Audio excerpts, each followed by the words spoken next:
Chapter 1. Welcome back to the end of the world. They say necessity is the mother of invention. But here in the Valley of the Sun, it's more like desperation is the father of dumb ideas. That's right. Welcome back. I'm Chad, your favorite post-apocalyptic entrepreneur. And after spending 18 months underground, I'm finally back on the surface. What's left of it anyway. The first thing that hit me wasn't the radiation, it was the silence. After a year and a half of talking to canned beans and drawing smiley faces on water jugs, the quiet up here was eerie. No birds, no cars, no screaming toddlers. Just the occasional wind whistling through twisted metal and the faint wet moan of something that didn't used to moan. Zombies. I learned early on that they don't like sunlight. So naturally, I became nocturnal. My neighborhood, once filled with HOA meetings, yoga moms, and passive-aggressive lawn flamingos, was now a ghost town. Lawns overgrown, mailboxes blown apart. Chad Jr.'s elementary school flattened like a pancake. Don't worry, I never had a kid. Just saying. The first few nights above ground, I slept in the shell of an abandoned Arby's, curled up under a pile of party hats and napkins. 10 out of 10 do not recommend. I siphoned it into bottles, ran it through a sock filled with charcoal, then boiled it in a stolen fondue pot. Every creak of metal, every flutter of wind made me think someone or something was watching. I had a recurring dream that my bunker TV turned back on, showing reruns of Shark Tank hosted by radioactive mutants. Reinforced my shelter using pool noodles and duct tape.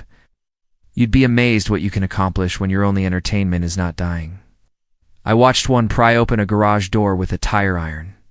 Another figured out how to unscrew a propane tank. One even tried to light a match, but he didn't succeed, but I gave him points for effort.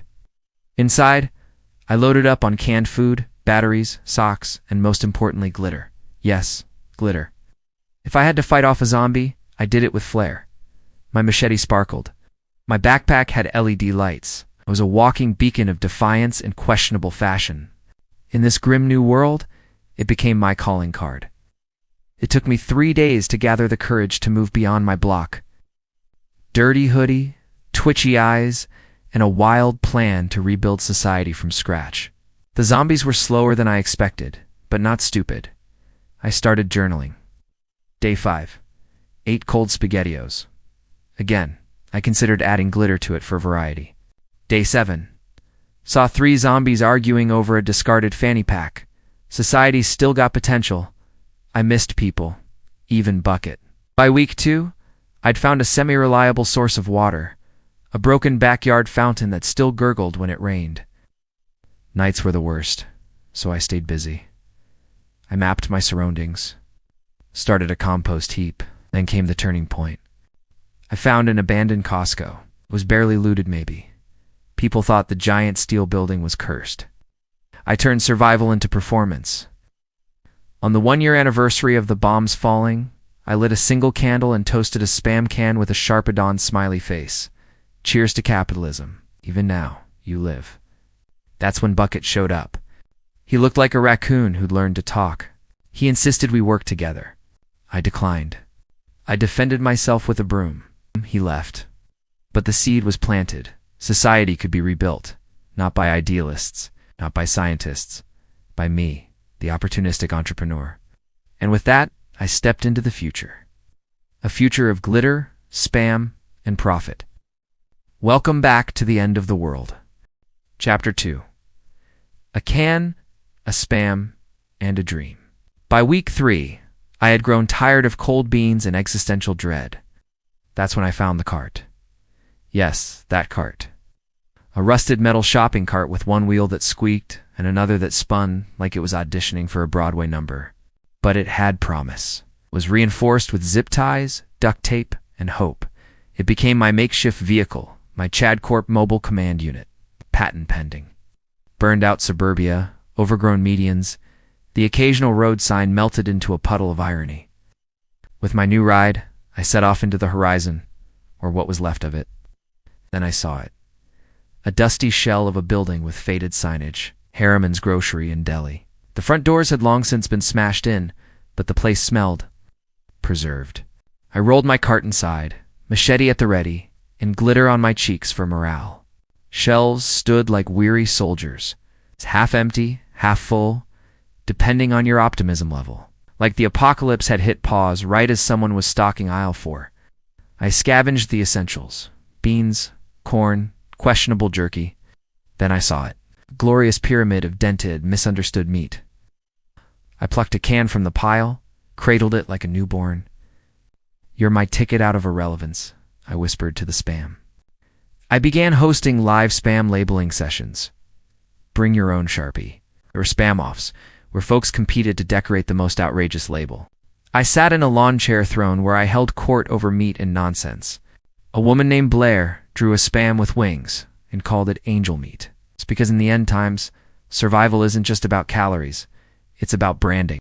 Back at my base, a repurposed mattress store, I lined the cans on a display made from shelving and mannequin arms. Each can of spam got a custom label, doodled cartoon faces on them. Angry spam, sleepy spam, glam spam with lipstick, obviously. Then I started giving them names like Sir Spams-a-Lot or Spamela Anderson. Blair made meat-based origami. Bucket, who'd finally returned from one of his ill-defined vision quests, performed spoken-word poetry inspired by canned goods. Marnie sang. Ricky accompanied her on accordion. For a moment, it felt like the world hadn't ended. It had just gotten weirder. So I sold them. $5 each. That's glitter-backed currency, mind you. Soon, I was the biggest meat art dealer in a 50-mile radius. My slogan, spam with personality. Flavor optional. So, most came for the cans. They stayed for the experience. Of course, success breeds envy. A man named Crank set up a rival shop 2 blocks away. He called his line Ham Rebooted. We had beef. Well, pork at least. He claimed his was ethically sourced from mutant hogs. I challenged him to a cook-off. Apocalypse Iron Chef. He flipped me off. I took that as a yes. We each had 10 minutes, 1 can, and whatever fire source we could summon. He used a solar reflector. I used a magnifying glass and an old sock dipped in ethanol. Crank's dish was fancy. Spam tartare with dandelion foam. Mine? Spam kebabs skewered on coat hangers, garnished with edible glitter. We let the crowd decide. It wasn't even close. The kebabs sang. Probably from radiation, but still. Crank packed up. I offered him a can as a parting gift. As the sun set, I gazed at my little empire. Glittered signage, handmade spam art. That night, I hosted a banquet. Spam for everyone. I knew it wouldn't last. Nothing ever did. But for now, I was king of canned meat, of desperate dreams. Spam. Chapter 3. Fashion Forward. Somewhere between the rise of glitter-smeared spam and the first open mic zombie poetry slam, I realized something was missing. Style. No.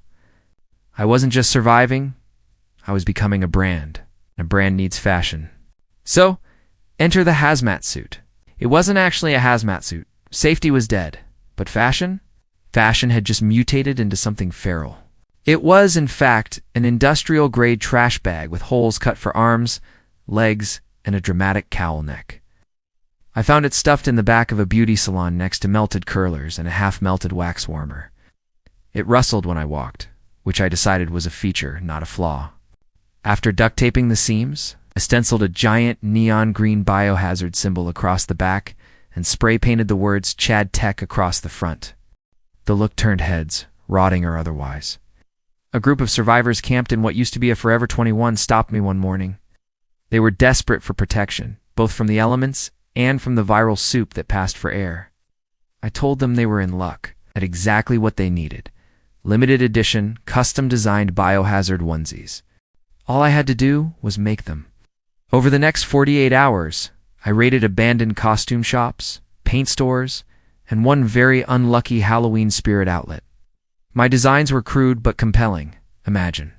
An apocalyptic prom dress with Kevlar shoulder pads, a hazmat poncho made from glow-in-the-dark shower curtains, a cape that doubled as a sleeping bag. Function meets flair meets flaming liability. Then came the fashion show. I cleaned out a burned-down Claire's and turned it into a runway. laid down strips of reflective insulation as a catwalk, and hung glittering bicycle wheels from the ceiling. Marnie and Blair modeled my creations, while Ricky played synth beats on a salvaged karaoke machine. I walked the runway in my trash bag hazmat suit, arms outstretched, fog machine billowing around me. Actually a leaking radiator, but it worked. The crowd, well, about 11 confused survivors and one dog roared. Sales exploded. People paid in everything from bullets to peanut butter. The barter rate for biohazard couture was astronomical. I started taking commissions. A scavenger named Turtle wanted a bulletproof scarf. A mother-daughter duo ordered matching camo onesies with sequined skulls. One guy insisted on a full-body mesh suit that left nothing to the imagination. He said it was for ventilation. I tried not to judge. I even started offering custom embellishments, glow-in-the-dark fringe, rhinestone gas masks.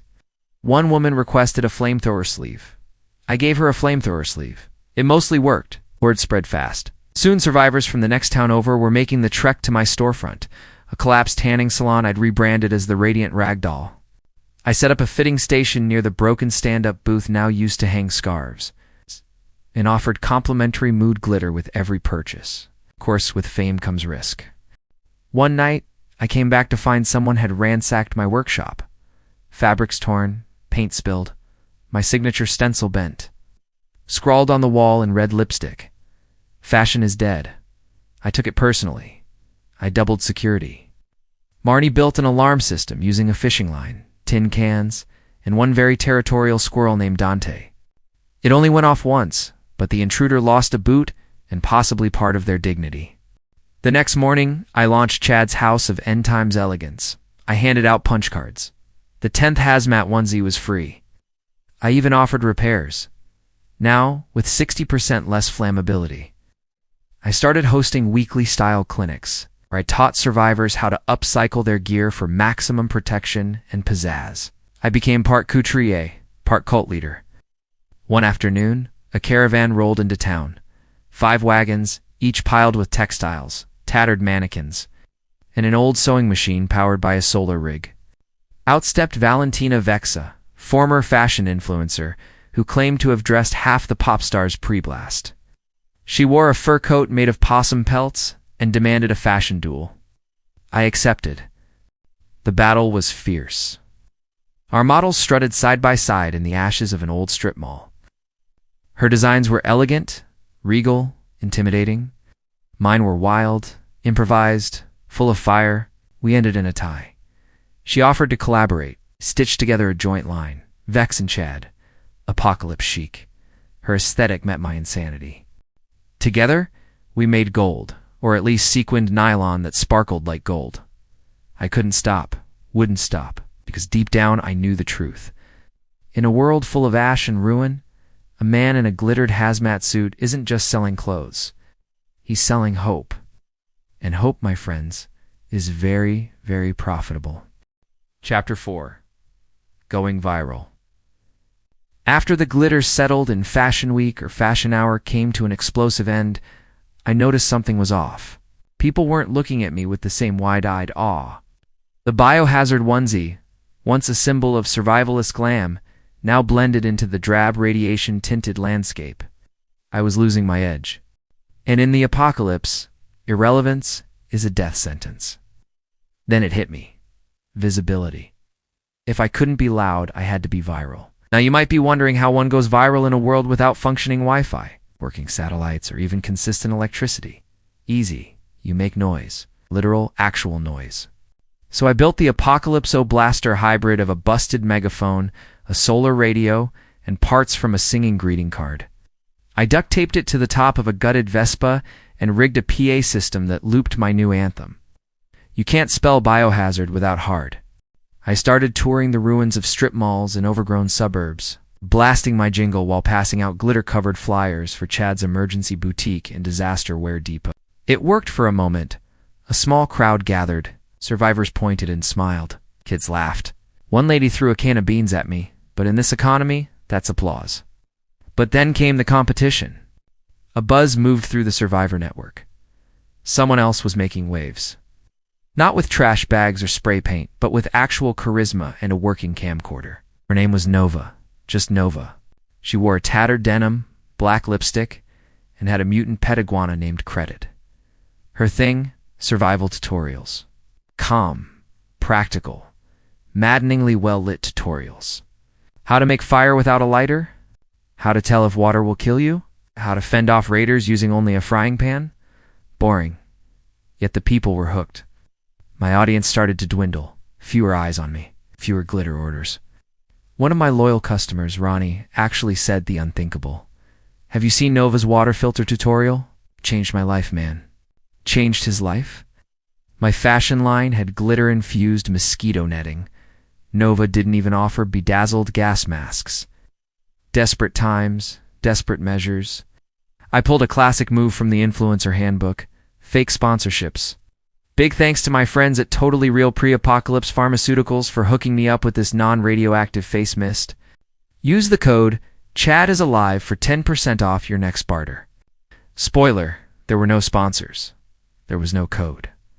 There was no face mist. Suddenly, people were talking again. Curious, cautious, and that was enough. Then Nova showed up again. She rolled into town with a solar-powered projector and hosted a free outdoor movie night in the ruins of a mattress store. She screened her latest episode, 50 Ways to Not Die Today, and raffled off homemade protein bars. I stood at the edge of the crowd, seething. "This is war," I muttered to Dante the squirrel, who now rode in a miniature pouch on my shoulder like a furry apocalypse parrot.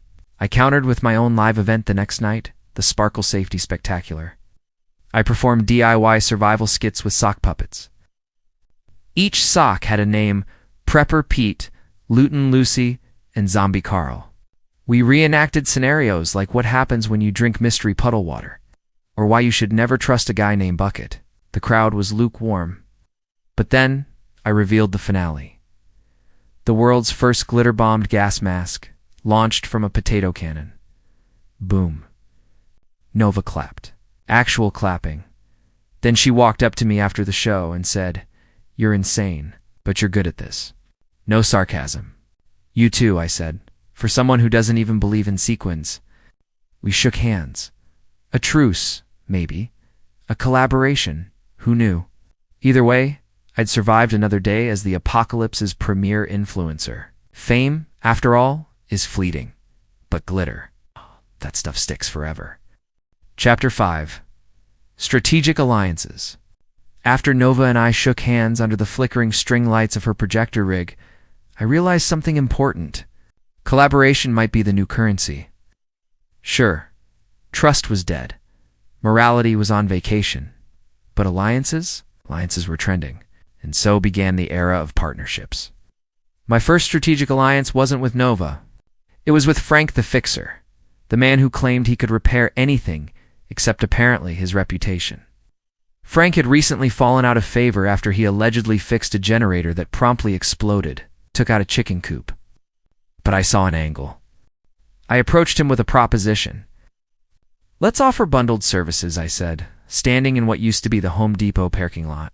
"You fix things, real or imaginary. I sell people confidence in those things." He raised one eyebrow, scratched the rust off his wrench, and nodded. "You're the confidence. I'm the duct tape." Perfect. We launched Chad and Frank's End Time Essentials, a two-man operation that specialized in minor miracles. We'd shine a flashlight into the engine bay and nod solemnly. Suddenly, hope was restored. Generator not working. We handed you a warranty card made from recycled cereal boxes and walked away 10 rations richer. But then came the escape route maps. I'd drawn a series of elaborate evacuation plans. Routes out of the valley that promised safety, clean water, and a place where no one named Bucket could find you. I sold them at a premium. Full color, waterproof, laminated using melted soda bottles. People snapped them up like candy. They didn't know all the routes looped back to town. "Chad, is this ethical?" Marnie asked one day, arms crossed, glitter-streaked face glowering. "No," I said cheerfully. "It's strategic." Still, I felt a little pang of guilt. Tiny, fleeting, like the scent of a Twinkie in the wind. So I diversified. We launched zombie diversion packages. For 3 cans of soup, We de-rig up an old speaker to broadcast moaning sounds and place it a few blocks away from your bunker to lure the undead. For 5, we threw in a strobe light made from a hacked solar flashlight and some aluminum foil. Sales boomed. We made a killing until someone got eaten. Details were fuzzy, but suddenly my customer base got a lot quieter and smaller. To save face, I blamed the incident on Bucket, told everyone he tampered with the decoy systems, because he was jealous of our success. Bucket never denied it. He was too busy collecting spoons anyway. Still, the panic gave me another idea. I needed a militia. Not a real one, just the illusion of protection. I recruited a handful of locals, Turtle, the fastest man on a bike, Rita, who once stabbed a zombie with a mannequin leg, and a guy named Felix, who had the world's loudest voice. We donned matching vests, spray-painted leather jackets with Chad Force 1 on the back, and started patrolling town. We never actually fought anything. But our presence discouraged looters and inspired a surprising amount of civic pride. Nova pulled me aside one day. "You're building a cult." I prefer the term brand community. Does your brand community know you're also selling them fake roadmaps and bedazzled ponchos that disintegrate in rain? "I'm working on a water-resistant formula," I said. "It's all about iteration." She sighed. "You ever think of doing something good just because?" "Sure," I said. "But have you tried doing good and getting paid?" To her credit, she didn't punch me. By month's end, Chad and Frank's was the most talked-about operation in 3 settlements.